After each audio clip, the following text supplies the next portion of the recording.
في مشهد يعكس طموح الشباب الجزائري وإرادة الاستثمار في الكفاءات المهنية، انطلقت بساحة أول نوفمبر بوسط مدينة قسنطينة فعالية الطبعة الثانية من أولمبياد المهن 2026 وسط أجواء تنافسية جمعت الإبداع، المهارة وروح الابتكار. تظاهرة وطنية تسعى إلى إبراز قدرات المتربصين في مختلف التخصصات وترسيخ مكانة التكوين المهني كقاطرة للتنمية ومفتاح لمهن المستقبل. اليوم جينا باش نشاركوا في اولمبياد المهن طبعا 2026. هذه كانت اول مشاركه ليا.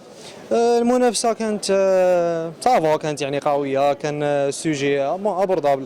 في البراتيك كان شويه صعيب، ولكن في التيوري كان صافا، يعني قدرنا نجاوبوا بربي. ان شاء الله الهدف تاعنا هو ان نتكاليفاو، بالك الناسيونال بالك الانترناسيونال ما داريش ان شاء الله. اول مشاركه ليا وبفضل الله عز وجل اليوم تحصلت على المركز الاول في اختصاص التمديدات الكهربائيه، والحمد لله ان شاء الله نكونوا في المستوى.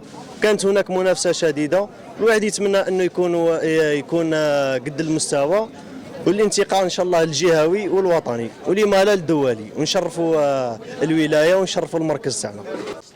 التصفيات المحلية المنظمة من 19 إلى 21 مايو الجاري عرفت مشاركة 260 متنافسا ضمن 42 تخصصا مهنيا وتقنيا تحت شعار أيادي تبدع وتبتكر حتى المستقبل يزدهر.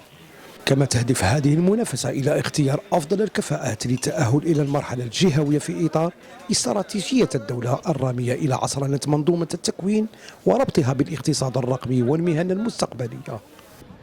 المنافسة كانت يعني جد قوية على مستوى الولاية مع مختلف نظرائنا من المؤسسات على كامل إقليم الولاية.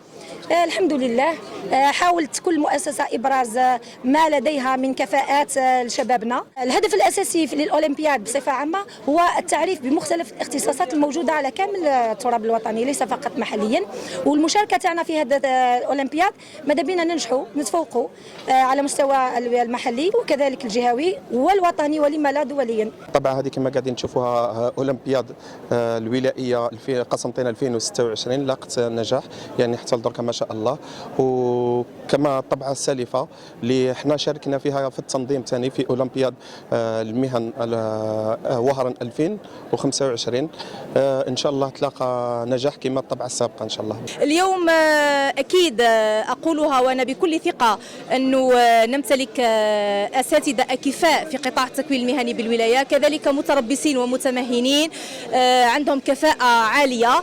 اليوم رانا على ثقة كبيرة وأمل كبير أنه قسنطينة تحتل الصدارة وتحتل المراتب الأولى إن شاء الله وطنيا وعالميا بإذن الله. أولمبياد المهن وفي طبعته الثانية يؤكد أن الاستثمار الحقيقي يبدأ من تشجيع الطاقات الشابة وصناعة الكفاءات القادرة على مواكبة تحديات المستقبل، وبين روح التنافس والإبداع تواصل هذه التظاهرة فتح آفاق جديدة أمام الشباب لإثبات قدراتهم وتحويل مهاراتهم إلى مشاريع نجاح تساهم في بناء اقتصاد قائم على المعرفة والاحترافية.